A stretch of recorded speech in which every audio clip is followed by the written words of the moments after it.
Les mouches, tout le monde voit ce que c'est. Ce sont des insectes que l'on croise souvent si on a laissé malencontreusement de la nourriture à l'air libre ou qu'on fait un concours de celui qui craquera le premier pour faire la vaisselle avec son coloc. Jeunes années. Des mouches, il en existe une multitude d'espèces différentes, et aujourd'hui, j'aimerais vous présenter la mouche Hormia ochracea. C'est une petite mouche nocturne que l'on peut trouver au sud des États-Unis et au Mexique, de la famille des Tachinidae, qui ne mesure que quelques millimètres et qui cache sous son air de petite mouche ordinaire une faculté hors du commun. En effet, cette mouche est connue dans le monde scientifique pour avoir une ouïe directionnelle qui compte parmi les plus fines du règne animal, c'est-à-dire qu'elle est capable de repérer facilement d'où provient un son. Et oui, les insectes entendent, on a du mal à se l'imaginer, mais certains ont des oreilles. On l'a vu dans un précédent épisode avec la menthe religieuse par exemple, et c'est aussi le cas de notre petite mouche jaune. Hormia ochracea possède 2 oreilles, mais sa capacité à pouvoir localiser un son de manière aussi précise est étonnante de par sa petitesse. L'espace entre ces 2 tympans n'est que de 0,5 mm.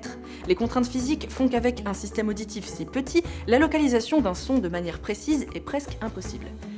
Sauf que l'évolution a fait que cette petite mouche a trouvé une parade. Les tympans de l'insecte sont reliés entre eux par une structure exosquelettique qui forme une sorte de joint plus ou moins rigide mais qui peut malgré tout se plier légèrement, le presternum. Quand un tympan vibre sous l'effet d'une onde sonore, il va aussi faire vibrer l'autre via ce joint. Sauf que la vibration du deuxième tympan ne va pas être immédiate. Même si tout ça ne se passe qu'en une fraction de seconde, il y a un délai entre les deux. Il faut bien le temps que la vibration se propage le long du joint, puis fasse vibrer le deuxième tympan. Et c'est ce temps de latence que le système nerveux de l'animal va analyser, et ainsi, la mouche va pouvoir localiser de manière assez précise la provenance du son perçu. Cet exemple donné par la nature, les chercheurs tentent de le reproduire pour pouvoir le mettre en application pour améliorer les appareils auditifs qui, eux aussi, se doivent d'être petits et performants. Vous le savez sans doute, rien n'est là par hasard dans la nature. Le fait que cette mouche ait une audition de dingue, c'est pas juste pour faire sa crâneuse auprès des autres insectes pas aussi bien lotis qu'elle. Non, en fait, la mouche Hormia ochracea aime entendre le chant des grillons. C'est une grande romantique, que voulez-vous. Entendre le chant d'amour de ces insectes la met dans tous ses états parce qu'elle sait qu'elle va pouvoir les trouver et pondre dedans. Ha!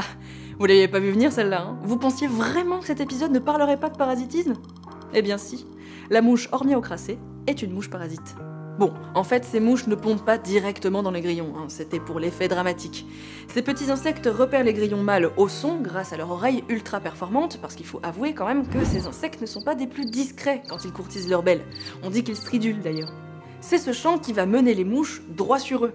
Ensuite, elle va pondre soit sur le grillon lui-même, soit proche de lui. Ensuite, une larve va s'accrocher au grillon et creuser son exosquelette pour se faire une petite place au chaud, et là, le festin peut commencer. Les 3 premiers jours après avoir élu domicile dans son hôte, la larve de mouche se loge dans le thorax, au niveau des muscles thoraciques, où, dans un premier temps, elle ne va pas trop faire de dommages. Ensuite, elle va migrer dans l'abdomen, où elle va muer et s'attacher aux parois internes du corps de l'insecte. Là, elle va être un peu plus gourmande et se nourrir de ce qui l'entoure, en évitant les fonctions vitales, bien sûr. De son côté, le grillon babysitter semble avoir moins d'énergie. Tu m'étonnes. Les capacités de combat, d'accouplement et de ponte diminuent. Mais par contre, les activités moins coûteuses en énergie telles que le toilettage et l'alimentation restent possibles. Ça serait quand même bête que l'hôte meure de faim avant l'heure tout de même. Mais l'heure va arriver vite. La larve, toujours ancrée dans l'abdomen, va muer une seconde fois et va continuer à grignoter ce qui l'entoure, en particulier les muscles et les corps gras, en évitant le système digestif et ne touchant que très peu au système reproductif. Peut-être un peu pour le dessert, mais c'est tout, point trop d'infos.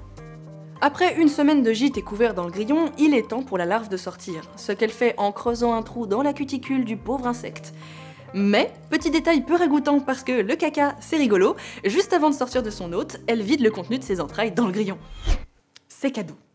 L'hôte malgré lui succombera à ses blessures. Certains meurent pendant que la larve s'extrait de leur corps, d'autres s'éteindront jusqu'à 36 heures après.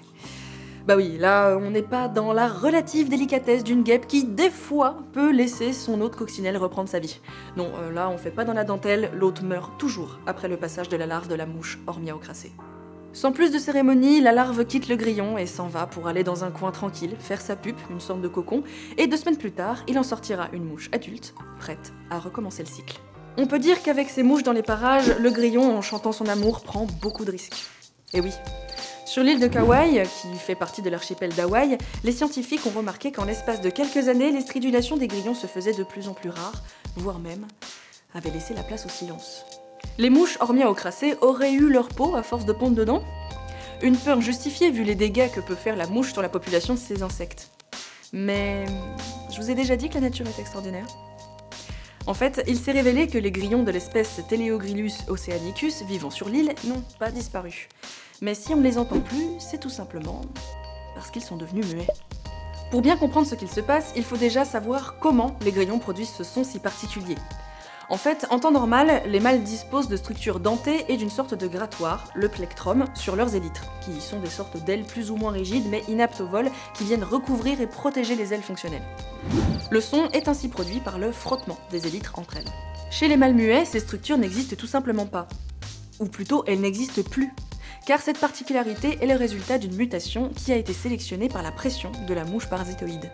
En effet, les mâles muets n'attirant pas l'attention de la mouche, elle aura moins de chances de le débusquer et de lui laisser la garde de sa progéniture jusqu'à ce que mort s'ensuive. Et donc, il aura tout loisir d'aller se reproduire et de laisser à la prochaine génération sa mutation qui l'empêche de striduler. Et c'est ainsi qu'en l'espace de quelques années, les études ont montré que sur l'île, près de 96% de la population des grillons portait la mutation du silence en 2014. Sur les îles voisines de Oahu et Hawaï, la mutation semble s'être propagée. Mais en fait, il n'en est rien.